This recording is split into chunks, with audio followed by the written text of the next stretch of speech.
ఇస్తున్నట్టుంది sir. ఒకరిని చంపాలంటేనే ఆలోచించాలి, వదిలేయడానికి ఎందుకు సార్?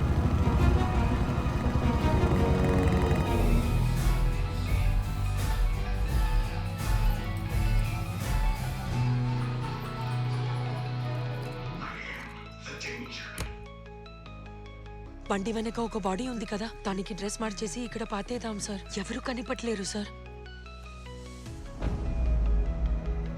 పర్వాలేదు సార్.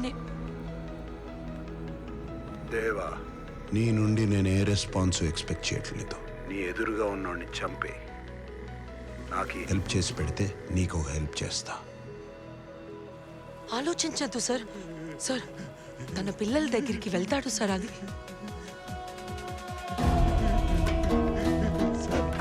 నన్ను వదిలేదు సార్, నేను వెళ్ళిపోతాను సార్. నా పిల్లల మీద ఉంటే సార్ నేను వెళ్ళిపోతాను సార్. సార్ నన్ను వదిలేదు సార్.